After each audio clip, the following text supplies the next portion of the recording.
Right, to the story now. The Road Accident Fund has been on the verge of financial collapse for years now. Back in 2018, Auditor General Kimi Makwetu warned Parliament that its liabilities exceeded its assets by more than 200 billion rand.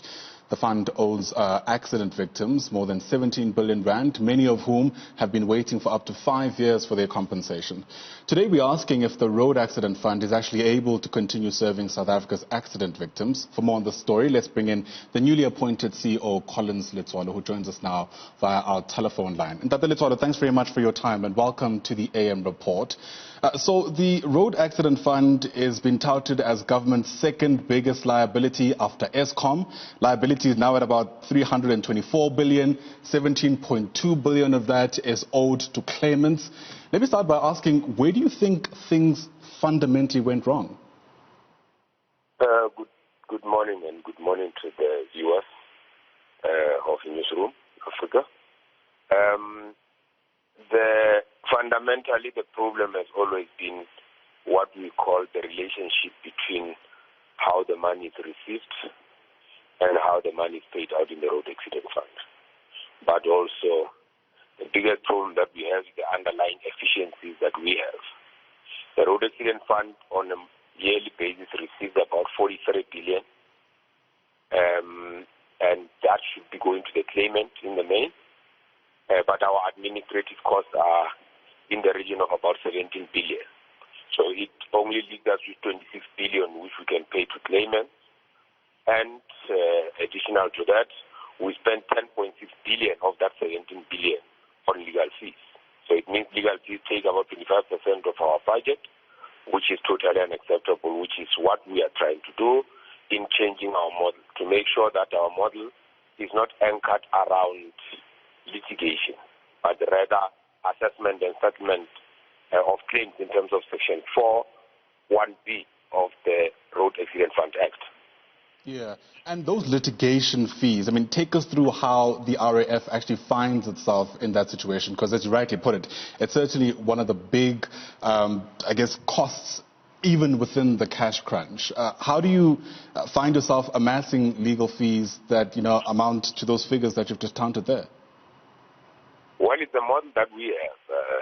We were supposed to settle these matters within 120 days, as provided for in terms of Section 24 of our Act. But what we have been doing is actually receiving these claims, waiting for 120 days, and waiting for someone before we could actually assess and settle these claims. Part of it has been that the kind of claims we receive have got not enough information for us to make an assessment and end up with a settlement. But in the bay, it has just been us kicking for touch, and I think it's also part of us not having the money, and the view was that the matters must be taken to court. What you see is that all these matters that are taken to court, at least 95% of them end up being settled at the doorstep of the court after 5 years of exchanging pleadings and information, which is something that should have been done within 120 days. So our view is that once we deal with that, we are able to get claims that have got enough information for us to be able to assess and settle them. We don't need any litigation, and therefore we have set ourselves a target of reducing this by at least 75% in the next 3 years. The other big concern, of course, is that South Africa has a relatively high accident rate, especially once you compare us to other countries in the world.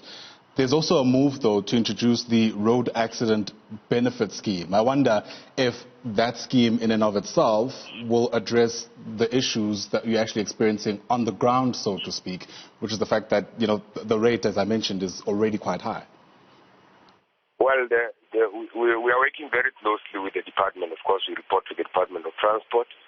There is a move to ensure that ARTO comes into the space to assist us in doing this, because it wouldn't help if the floodgates of people that die or get injured on the road keeps on being higher, because that would mean that we would attract also higher claims. And this has been the case, because the number of claims that we receive are quite high compared to other systems in the whole world. So it's important that that matter be resolved. And there must also be a nexus between how we receive our money and also how we pay it out. For instance, we receive our money every month, and when someone gets injured, we pay that person lump sum of the whole amount that we would have paid, and it would have made sense for us to also equate that, to say, well, while we receive our money monthly, then our liquidity will be in a better position if we paid out monthly as well. So it's that we are looking at to ensure that going forward the fund is quite sustainable. But the high accident rate will remain a concern for us, and it's something that we are working together, Department of Transport, the RTMC and the RTIA, to ensure that our roads are safe. But also that will depend on the behavior of South Africans on our road that needs to change. And I think it's something that we cannot do it as government alone. We need partners out there. Right. It's interesting you mentioned ARTO. We understand the organization undoing tax abuse is actually going to court over exactly that act. Part of their contention is that there is nothing to actually prove that the strategy being taken by ARTO, which includes a demerit system and people potentially losing their licenses, will actually work. Have, the regulations contained in ARTO actually been tested? Yes, they have. I mean, the reality is that that has been tested over the years. I think it's been piloted in Gauteng. Of course, it has got its own challenges like any other system, and that's what our colleagues at RTIA and RTMC are working on. I don't know. They are saying something is unconstitutional. I don't understand what it is. This is a driving license that you get, and in it you are saying that I'm going to behave on the road and I'm going to drive in the way the rules allow. All over the world, this thing is being done. Australia has done it. The demerit points are there. And it has worked. And people must bring solutions and not bring problems. I don't think that their stance is quite helpful. I think there needs to be further engagement on this matter, but ARTO is a no-brainer. For us, it's something that must come into the space. A demerit system must work. The way it must work might be different from other aspects, but I think we must agree that the road deaths are too many, and that there needs to be something that we must do. And part of it is to make sure that people that don't adhere to road rules lose their licenses. And I think it's only fair that those that get injured, remember, the problem is the victim here. Someone who goes, drinks and drives, someone who does not adhere to road rules does not only hurt themselves, they hurt other people in the process. And that for us becomes a concern, and that's why I think a demerit system would work for South Africa like it has worked in other jurisdictions. So, Dr. Letsoalo, the other elephant in the room, so to speak, is some of the contention around your appointment to, your office as CEO of the RAF. I mean, there are, according to some reports, a panel of lawyers who are actually going to court suggesting that your appointment as CEO of the Road Accident Fund has been irrational. In some respects, they're saying even just how the post was advertised was a bit dodgy. Let me get your response to that, essentially the challenge to your appointment as CEO. Look, I mean, I won't go into the merits of how the post was advertised and all those things. I think those are matters that the board is seized with. I was an applicant in this matter.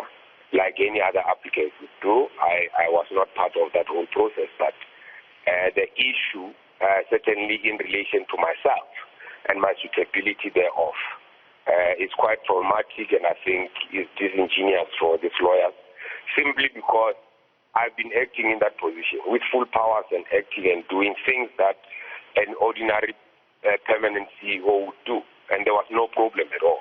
The problem came when we introduced the new model, and is the way of trying to fight the new model. They think it's about calling Letsoalo. This has got nothing to do with calling Letsoalo. It has got something to do with the sustainability of the road accident fund. It is interesting that the people that are taking us to court are lawyers. They are not the victims. They claim to act on behalf of those victims, and we have not seen where these victims have given them the right to act on their behalf. So it's going to be interesting, but it's something that people exercising their democratic rights will exercise ours too, so we'll respond to that in court. So I'm quite confident that there's nothing to this. I call it last kicks of a dying horse.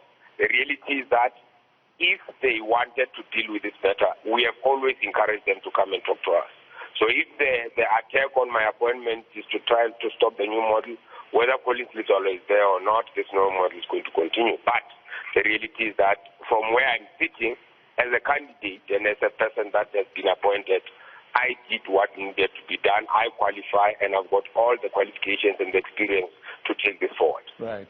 If it's about the model, according to you, then why do you think you've been targeted, especially if your presence there doesn't even affect whether or not the model will be rolled out? Well, they've made it about me. I mean, when people start and make it about you, you realize that they make it about me. They forget that we have got a ministry and a department, and we also have a board. We also have parliament that has received, and the minister has signed off our strategic plan, which we will implement. And whether Letsoalo is there or not, that will be implemented. That's what I'm saying. So they are taking me or are taking my person or are taking my appointment. It's not going to change. The reality is that this 10.6 billion is a lot of money, and we are going to reduce it and make sure that it goes to the right recipient with the claim.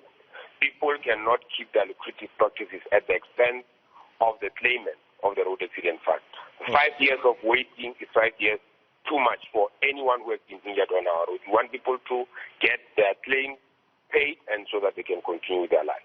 Collins Letsoalo is the newly appointed CEO of the Road Accident Fund. Letsoalo, thanks very much indeed for your time.